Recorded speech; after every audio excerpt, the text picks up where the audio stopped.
The first step in outsmarting anyone who thrives on control and manipulation is to see the game before it's played. People like this are not unpredictable, no matter how much they want you to believe they are. They run in cycles, and once you recognize those cycles, you take away the advantage they hold over you. A narcissist's behavior often moves through 3 stages. They idealize you, they devalue you, and then they discard you. At first, they will make you feel like the most important person in the room. They will compliment you, mirror your thoughts, feed your ego, and build a false sense of closeness. This is not done because they truly see your worth. It's because they are laying the groundwork for control. Once they think they have you invested, the tone changes. The same person who once admired you now begins to chip away at you. The compliments turn into subtle digs, the warmth becomes cold, the support becomes criticism disguised as help. And when they've taken what they wanted, whether it's your time, your energy, your validation, they pull away, sometimes vanishing without explanation. Most people get caught in these stages because they react emotionally to each shift. When they are praised, they let their guard down. When they are criticized, they fight back or try to earn approval again. And when they are discarded, they chase answers. This emotional back and forth is what keeps the narcissist in control. But once you can see the pattern, you stop being a participant and start being an observer. Instead of reacting, you recognize what stage you're in and adjust your approach. If they're in the idealization stage, you accept the flattery without becoming dependent on it. If they're in the devaluation stage, you don't waste energy defending yourself against petty attacks. You note it for what it is and keep your composure. If they try to discard you, you refuse to chase them because you understand it's just another phase in their cycle. Recognizing the pattern is like seeing the magician's trick from behind the curtain. Suddenly, the illusion isn't impressive anymore. You see where the sleight of hand happens. And once you've seen it, you can't unsee it. You no longer believe that the sudden mood swings are random, or that the affection turning to coldness is your fault. You start to notice the timing of their actions. How they become sweeter when they want something from you. How they become distant when they've already gotten it. How they use silence or anger to make you feel insecure so you'll hand over more of your time or energy. Every move is calculated to keep you in a state where they have the upper hand. When you understand this, you stop feeding into it. You begin to respond with strategy instead of emotion. That's the moment they lose their grip on you, because they're expecting you to dance to their rhythm, and suddenly you're standing still. It frustrates them. It confuses them. They may even escalate their tactics for a while, trying to provoke you into playing your role again. But when you hold the line and don't get drawn in, their power fades. Most importantly, when you see the pattern early in a relationship, you can decide if you even want to engage in the first place. You can spot the over-the-top charm that isn't genuine. You can notice the subtle testing of your boundaries. You can recognize when someone is trying to get you hooked on their approval so they can take it away later. The ability to walk away before the cycle even starts is the ultimate form of winning. It's not about beating them at their own game. It's about refusing to play. The danger with narcissists is not just what they do to you, but what they can make you do to yourself if you're unaware. They can make you question your worth, your memory, your instincts. They can pull you into an exhausting loop of trying to prove yourself. But when you recognize their patterns, you protect your mind from that trap. You stop internalizing their behavior as a reflection of your value. You start seeing it as a reflection of theirs. In the end, recognizing their patterns isn't just about self-defense. It's about reclaiming your clarity.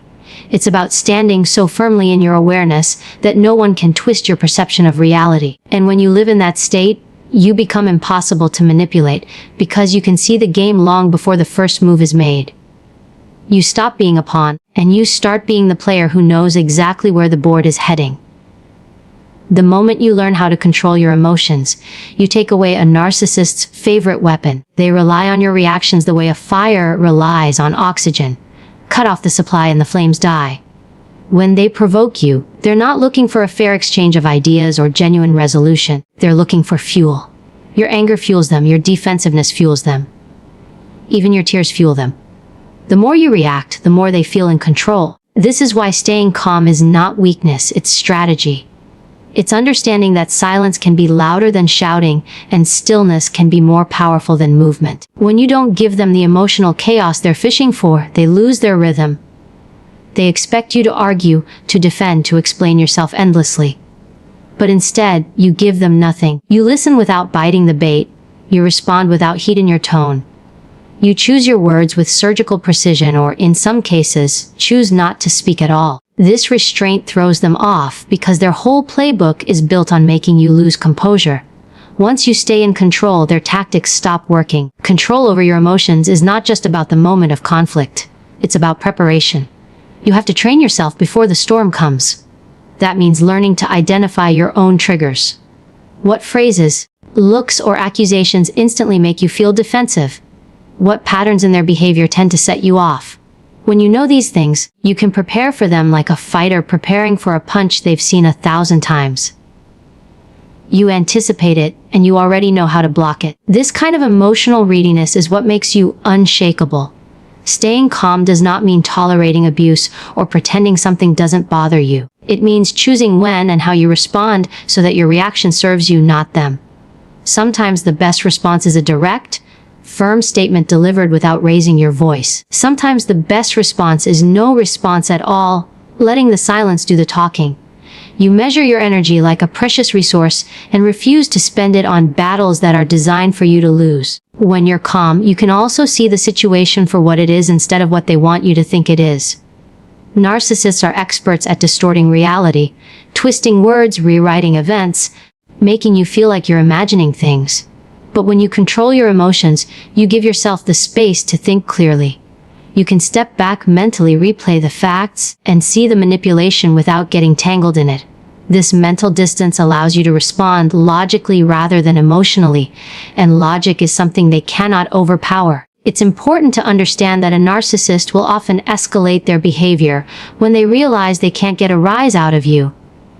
They might push harder, say crueler things, or play the victim to bait you into breaking your calm. This is where you have to dig even deeper into your discipline. The goal is not to win the argument. It's to keep your dignity and your mental state intact. Each time you refuse to react, you reinforce to yourself that you are in control of you. You're not letting them dictate how you feel or how you behave. That's real power. Your calm presence also changes the dynamic in ways you might not expect. When someone can't predict your reactions, they can't control the flow of the interaction. They start second-guessing their approach. They may even pull back because the game isn't giving them the satisfaction they want. In some cases, they'll move on to easier targets. In other cases, they'll test you periodically, hoping to catch you slipping. But the longer you hold steady, the more you train them to understand that you are not someone they can manipulate emotionally. This doesn't mean you'll never feel anger, hurt, or frustration. You're human, and those emotions are natural, but you learn to process them away from the narcissist stage. You don't give them a front row seat to your feelings. You take those emotions to a safe place, maybe in private reflection, maybe with someone you trust, and you release them there. By doing this, you keep your interactions with the narcissist stripped of the very thing they feed, honing your visible emotional vulnerability. Over time, this emotional control becomes second nature. You start carrying yourself differently, not just around the narcissist but in every part of your life. You speak with more authority, you move with more purpose, and you stop giving away your energy to people who haven't earned it. This doesn't just protect you from manipulation. It attracts healthier connections. People see your self-possession and respect it, and those who don't respect it quickly realize they can't get what they want from you. The key is remembering that calm is not passive. It's active, intentional, and powerful. It's the shield that protects you from being dragged into their chaos. It's the strategy that keeps you one step ahead. And once you've mastered it, you become the one in control of the interaction every single time. One of the most effective ways to disarm a narcissist is to refuse to give them what they crave most: validation. Narcissists thrive on a constant stream of attention, admiration, and emotional feedback. They want to know they've gotten under your skin, that they're the center of your thoughts, and that their words or actions carry weight in your world. The moment you stop feeding them that validation, you start starving their influence over you. It's like pulling the plug on a device that needs electricity to run. Once the power source is gone, it can't operate the same way. This doesn't mean you become cold or robotic with everyone. It means you learn to be intentional about what you give away. Validation is a form of currency. And with a narcissist, every compliment, every emotional reaction, every moment spent defending yourself is like handing them cash to spend against you. You have to start treating your attention like it's precious.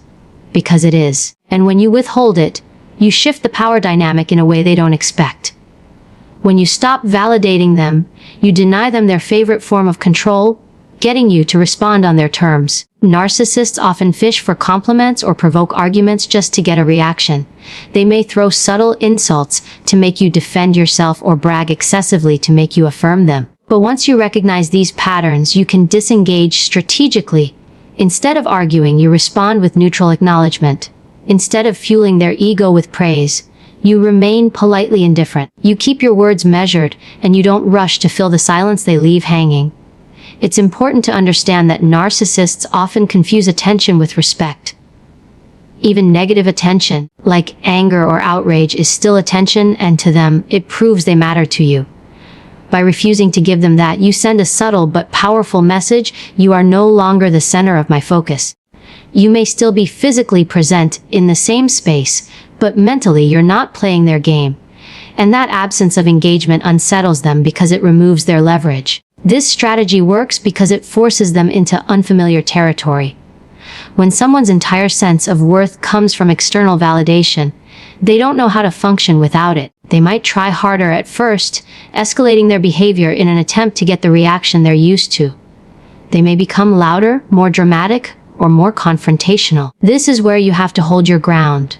The first few times you deny them validation, it will feel uncomfortable. They'll accuse you of being cold, distant, or uncaring. They may even play the victim to make you feel guilty enough to return to your old patterns.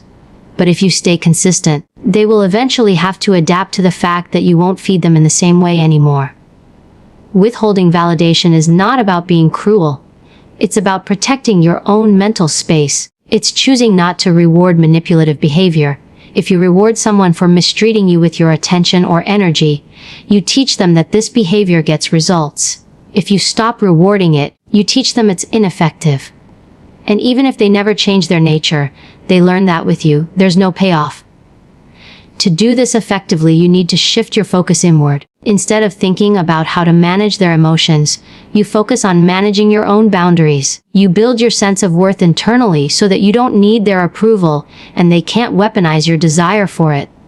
You start validating yourself, acknowledging your own efforts, celebrating your own wins, and trusting your own perspective without needing someone else to confirm it. The more you fill yourself up, the less tempted you'll be to seek validation from someone who only uses it to manipulate. It also helps to develop a habit of emotional minimalism in your interactions with them. This means you keep your communication factual and free of unnecessary emotional cues. You answer questions simply, you don't overshare, and you avoid explaining yourself more than necessary. Every extra detail you give them becomes a tool they can use later, so you strip your responses down to the essentials. This isn't about being cold, it's about being strategic with what you reveal and when. Over time, you'll notice a shift. Without constant validation, their hold over you weakens. You'll find you're less reactive to their jabs, less swayed by their flattery, and less invested in their approval. They'll either reduce their interactions with you, or alter their approach to get back into your good graces. But because you've learned to self-validate, you no longer need their approval to feel steady. You've taken away their ability to control how you see yourself. The beauty of this tactic is that it doesn't just protect you from one narcissist. It becomes a life skill. You start recognizing when anyone, narcissist or not, is fishing for validation in a way that feels manipulative or one-sided. And you respond with the same calm, measured detachment. You start saving your energy for the people who genuinely add to your life instead of those who drain it. Refusing to feed a narcissist's need for validation is not about winning or humiliating them. It's about reclaiming your power.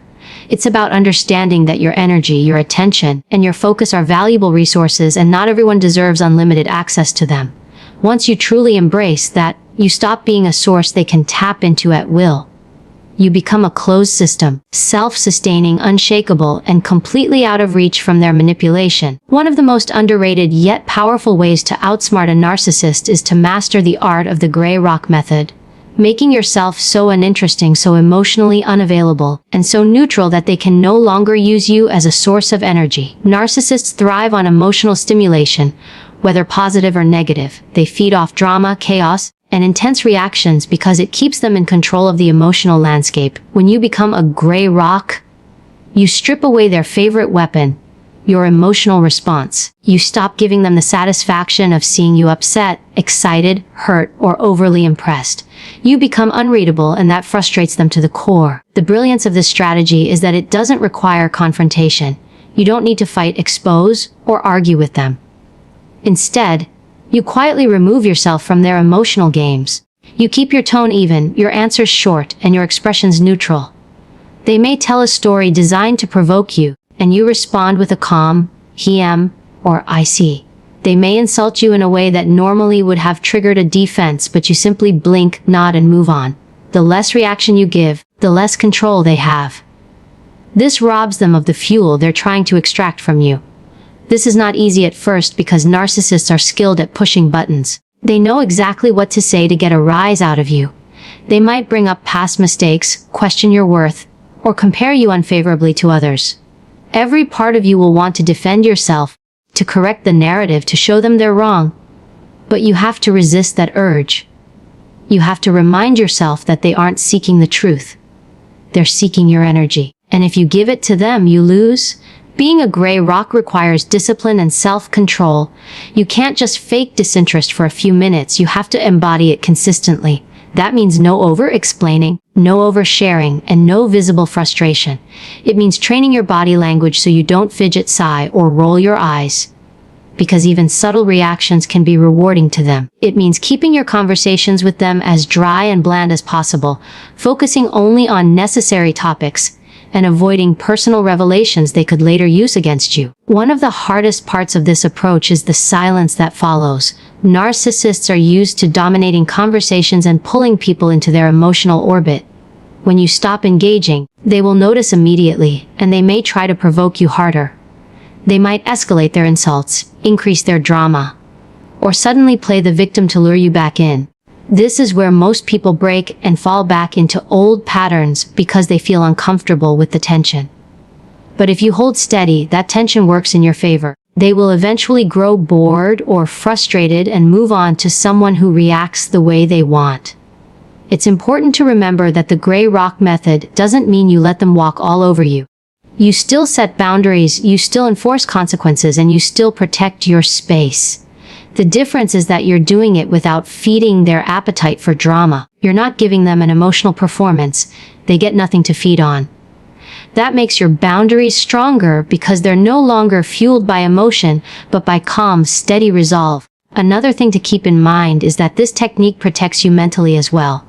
The less you engage emotionally, the less you absorb their toxic energy. You start to see their words and actions for what they are. Manipulation tools, not reflections of your worth.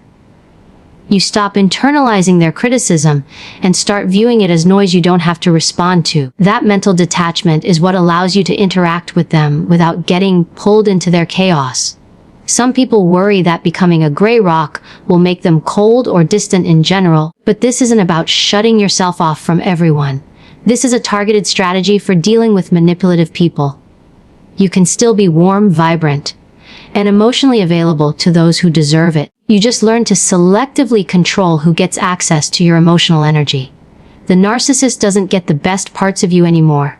They get the minimal, filtered version, and that keeps you safe. The more you practice this, the more you'll see the shift in the dynamic. Where you once might have left an interaction with them feeling drained, now you leave feeling steady and in control. They can throw their usual tricks at you, guilt trips, flattery, subtle digs, and it won't penetrate. You're not playing their game anymore. They may not understand why they can't get to you the way they used to, but that confusion is your advantage. It means they're losing their ability to manipulate you.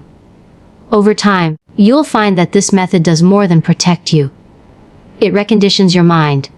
You start noticing your own triggers and taking control of them. You learn to pause before reacting, to let the silence work for you, and to value your peace over winning an argument. And once you experience that level of control, you won't want to go back to the days when they could pull you into emotional chaos so easily. Becoming a gray rock is about making yourself immune to their favorite tactics. It's about recognizing that the most powerful thing you can do in some situations is not to fight harder, but to stop feeding the fire entirely. It's about showing them that you are no longer a willing participant in their emotional games, and no matter how hard they try, they can't pull you back into the same destructive cycle. Once you master that, you've taken a huge step toward reclaiming your power and keeping it. A powerful way to outsmart a narcissist is to control the environment in which you interact with them. Most people underestimate how much power comes from dictating the terms of engagement. Narcissists thrive when they can choose the setting, the timing, and the atmosphere of a conversation or confrontation. They pick moments when you're tired, distracted, or emotionally vulnerable. They corner you in private where there are no witnesses, or they ambush you in public where your reaction will be restrained. By taking back control of the environment, you remove one of their key advantages. They can no longer catch you off guard or set the stage for manipulation. This starts with deciding where and when you will engage with them and under what conditions. If possible, you choose neutral, public places where the social atmosphere forces civility, or you opt for written communication that gives you time to think and edit before responding. This instantly reduces their ability to overwhelm you with pressure or rapid-fire arguments. They can't control your facial expressions through a screen, and they can't twist your words as easily when they're written. You slow down the pace of the interaction so they can't rush you into an emotional decision. It's also about limiting their physical and emotional access to you. You don't have to answer their calls immediately. You don't have to meet with them in person unless it's absolutely necessary. You decide how much time you're willing to give them, and you stick to it. If you're in the same environment and they try to corner you, you have a plan to excuse yourself. Whether that means leaving the room, changing the topic, or bringing another person into the conversation. They rely on having you isolated and emotionally exposed. You counter that by surrounding yourself with support or staying in spaces where they can't dominate you. Even small environmental changes can shift the power dynamic. For example, if they insist on discussing something important, you can stand rather than sit. It subtly communicates that the conversation will be brief. You can position yourself near an exit so you always have the option to leave. You can choose to meet at a time of day when you're most alert and emotionally steady, rather than when you're drained. These may seem like minor details, but narcissists are highly sensitive to subtle cues of control. They notice when they can't trap you in their preferred conditions, and it frustrates them. Controlling the environment also applies to emotional boundaries. You decide which topics are up for discussion and which are not. If they try to steer the conversation into personal attacks, you don't follow them there. If they bring up unrelated issues to confuse you, you calmly bring it back to the original point or end the discussion altogether. This prevents them from creating a chaotic, shifting landscape where they can overwhelm you. By keeping the interaction contained, you force them to operate in a space where they can't use all their usual tactics. The challenge here is consistency. It's not enough to set the environment once. You have to maintain control every time you interact with them. They will test your boundaries. They will try to move the conversation to their territory, both physically and emotionally. They may try to guilt you into meeting on their terms, or they might create emergencies to pull you into a setting they control.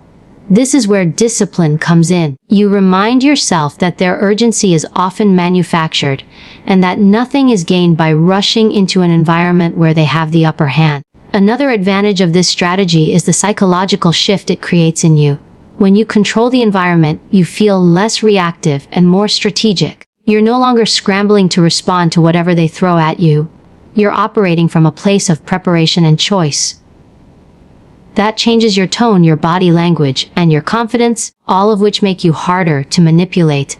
It also sends a subtle message to the narcissist that you're not an easy target anymore. And while this might frustrate them, it's not about provoking a fight. It's about protecting your mental space. The less time you spend in situations they control, the less influence they have over your emotions. You're not giving them endless opportunities to wear you down or catch you off guard. You're reducing their access to your energy, and that forces them to either adjust to your terms or disengage altogether. Over time, this approach weakens their grip because narcissists rely heavily on controlling the stage. When you take that away, they lose one of their biggest sources of power.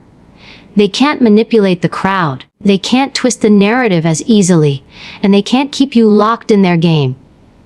You become someone they can't easily maneuver, and that shift alone is enough to make them seek an easier target. The truth is, every interaction is a kind of negotiation, whether you realize it or not. When you control the environment, you've already won half the battle before a single word is spoken. You've put yourself in a position where your mind is clear, your boundaries are intact, and your escape routes are open. And once you get used to that level of control, you'll never again allow a narcissist to dictate the setting where your power can be taken from you. One of the most effective ways to outsmart a narcissist is to stop feeding their ego with emotional reactions. Narcissists thrive on your emotional energy. It's their oxygen, their fuel. Whether it's your anger, your frustration, your tears, or even your over-the-top enthusiasm, they feed on it because it means they've gotten inside your head. They don't care if the emotion is positive or negative. As long as you're reacting to them, they're in control. The more you react, the more power you give them, and the more they can manipulate the situation to their advantage. The key is to stop supplying them with the emotional highs they crave and become a calm, unreadable presence they can't easily provoke. This begins with recognizing the traps they set. They will say something outrageous just to get a rise out of you. They'll twist your words, bring up your insecurities, or create drama out of thin air because they want to see you explode or crumble. Once they get that reaction, they use it as evidence to paint you as unstable, overly emotional, or the problem in the relationship. The moment you understand this game, you realize the smartest move is to refuse to play. That means no yelling matches, no defensive explanations, no letting them see that they've hurt you. You give them nothing to latch onto. Staying emotionally neutral doesn't mean you let them walk all over you. It means you respond strategically instead of emotionally. If they insult you, you acknowledge the comment without giving it weight. If they try to bait you into an argument, you calmly redirect or disengage entirely. This is not about winning the argument in that moment. It's about denying them the emotional chaos they need to feel powerful. Without that chaos, their usual tactics lose their edge. The challenge is that this requires immense self-control, especially if they've pushed your buttons for years. Your instincts will scream to defend yourself, to fight back, to make them see your side. But with narcissists, logic and fairness don't apply. They're not looking for resolution. They're looking for dominance. The more you argue, the deeper you fall into their game. By keeping your emotions in check, you frustrate them because they can't predict you, and unpredictability makes them uneasy. It also shifts the balance of power in your favor. Narcissists are experts at reading emotional cues. They watch your face, your body language, your tone of voice, and they adapt their tactics based on what gets the strongest reaction. When you give them nothing, no anger, no visible hurt, no exaggerated excitement, they can't calibrate their manipulation. They're like a performer on stage with no audience reaction. It throws them off, and it makes it harder for them to get the control they want. This doesn't mean you become cold or robotic in every part of your life. You still express emotion in safe spaces with people you trust. You still allow yourself to feel deeply. But around a narcissist, you create a controlled emotional environment where you are deliberate about what you show. You decide what information they get, and you never hand them the tools they can use against you. Sometimes the best reaction is no reaction at all. If they send you a provocative message, you don't have to respond immediately. Or at all. If they create a dramatic scene, you can simply walk away. This silence is powerful because it communicates that they no longer have the ability to pull you into their emotional arena. It also protects your mental energy because you're no longer wasting it on arguments that go nowhere. Over time, they may escalate their attempts to provoke you, trying harder to get that emotional response. This is where you have to remain consistent. The first time you give in and react, you reinforce their belief that they can still control you. But if you remain steady, they eventually realize that you're not the source of emotional fuel they once depended on. They either adjust their behavior, or they lose interest entirely because the game is no longer fun for them. What makes this strategy so effective is that it not only protects you in the moment, but it also strengthens your emotional resilience long term. You train yourself to respond instead of react, to think before you speak, to see through manipulation before it hooks you. You become harder to provoke in every area of life, not just with narcissists. That's a kind of power they can't take from you. In the end, starving a narcissist of emotional reactions isn't about punishing them. It's about protecting yourself. It's about refusing to let them control your state of mind. It's about breaking the cycle where they push and you react, and replacing it with a calm, intentional presence that they can't destabilize. When you take away their emotional leverage, you take away their strongest weapon. And when you no longer give them the reaction they're desperate for, you win without even stepping into the fight. One of the most underrated yet powerful ways to outsmart a narcissist is to set boundaries and stick to them with unshakable consistency. A narcissist will always test where your lines are drawn because they operate under the belief that your limits are negotiable if they push hard enough. They will charm you, guilt you, intimidate you, or wear you down until you compromise. That is why it's not enough to simply declare your boundaries. You have to enforce them every single time without exception. If you're inconsistent, they see it as weakness and an open invitation to push further. But when you become firm, immovable, and consistent, you send a message that you cannot be controlled. Setting boundaries with a narcissist is not just about telling them no in certain situations. It's about creating a protective perimeter around your mental, emotional, and even physical space. It's about defining what behavior you will tolerate and what you won't, then backing it up with action. If they cross a line, there must be a consequence that you actually follow through on, whether that means walking away, ending a conversation, or limiting contact. This is where most people struggle. Narcissists are skilled at making you feel guilty for holding your ground, and they will frame your boundaries as selfish, unreasonable, or even cruel. But you have to remember that these boundaries are not about them, they're about protecting you. Consistency is the weapon they can't easily dismantle. The first few times you enforce a boundary, they may react with shock, anger, or manipulation. They might double their efforts to make you change your mind. This is the test. They want to see if you're serious or if this is just another empty threat.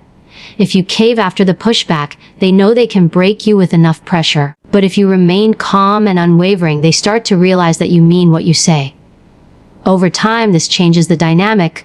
They learn that certain tactics no longer work on you. Boundaries are also about controlling the environment in which you interact with them. For example, you might set a time limit on conversations, avoid topics you know they'll use to provoke you, or decide that certain modes of communication, like late-night texts, are off limits. Each time you stick to these rules, you train them that there is a cost to violating your limits, and that cost is losing access to you on their terms.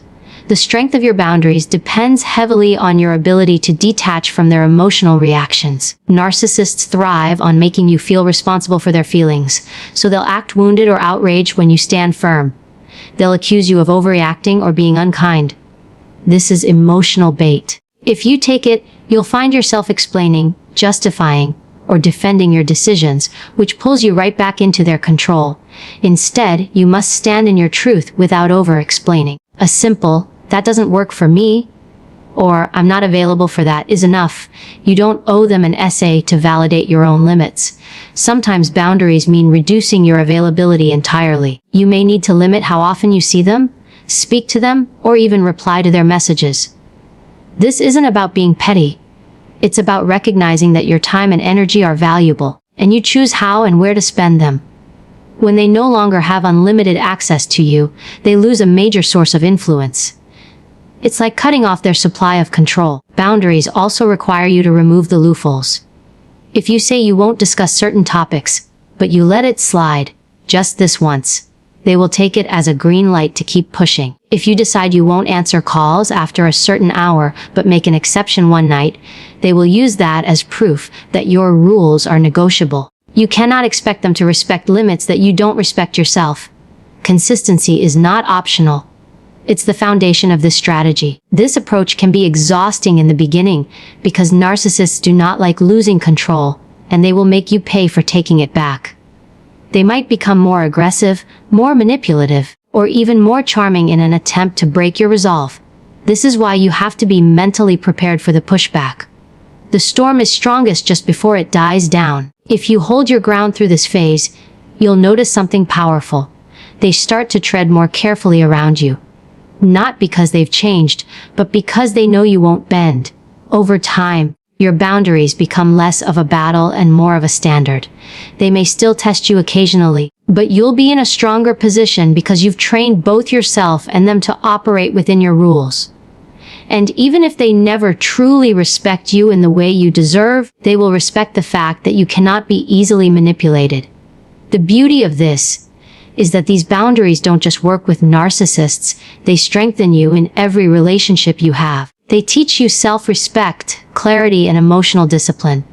You stop living on the defensive and start taking proactive control over how you're treated. You also discover that saying no isn't about rejection. It's about self-preservation and prioritizing your peace. In the end, boundaries are not about changing the narcissist. They will remain who they are. Boundaries are about changing the rules of engagement so that you're no longer a willing participant in their manipulation. It's about saying, "This is my space, my time, my energy," and you don't get to violate that without consequence. And when you consistently enforce those rules, you take away the one thing they need most to control you: access without limits. That's when you stop being their easy target and start becoming someone they can no longer play. The last and perhaps most liberating way to outsmart a narcissist is to cut off their supply entirely. Narcissists feed on attention, reaction, and emotional energy. It's their lifeline. Whether that energy comes from praise, anger, tears, or even arguments, it all serves the same purpose for them: to keep themselves at the center of your focus. When you remove that supply, you strip them of the control they crave. This doesn't always mean going full no contact right away, though in some cases, that is the healthiest option. It can also mean going emotionally no contact while still having to interact. That means they can talk, they can provoke, they can try to draw you in, but you stop feeding them with emotional responses. You give them nothing to work with. Cutting off their supply requires emotional discipline. Narcissists are experts at pressing the exact buttons that get a reaction from you. They will say things designed to hurt, to guilt, or to trigger old wounds. They want you to defend yourself, explain yourself, or lash out, because any reaction means they still have a grip on your emotions. The power is in your ability to stay calm, detached, and almost boring in your response. This is what people call the gray rock method. You become so emotionally uninteresting that they can't get the high they're looking for from you. It's important to understand that ignoring them doesn't mean they will simply stop trying. In fact, the initial phase of cutting off their supply can make them come at you harder. They might suddenly become overly sweet and flattering, promising change just to lure you back into the cycle. Or they might turn aggressive and insulting, trying to provoke you into defending yourself. This is their desperation. It's not a sign that you're doing the wrong thing. It's proof that you're doing exactly the right thing. When you remove their supply, you stop being their emotional fuel station. You stop being the person they can run to when they need validation, drama, or a punching bag for their frustrations. This forces them to either find someone else to feed on or face themselves, which they usually avoid at all costs. And while that may sound harsh, it's the only way to protect your own mental and emotional health, because as long as you are feeding them, you are enabling them. In some cases, cutting off their supply means physically distancing yourself, blocking their number, unfollowing or blocking them on social media, and cutting off mutual channels where they might still reach you. This can feel extreme, especially if they've been in your life for a long time, but the reality is that keeping the door open even slightly gives them the opportunity to step back in. They thrive on finding cracks in your defenses, and they will use any small opening to pull you back into the cycle. If going completely no contact is not possible, such as when you share children, work together, or are part of the same family, then you can still cut off the emotional supply by keeping your interactions short, factual, and emotionless. Speak only about necessary topics, avoid personal conversations, and refuse to be pulled into arguments or guilt trips.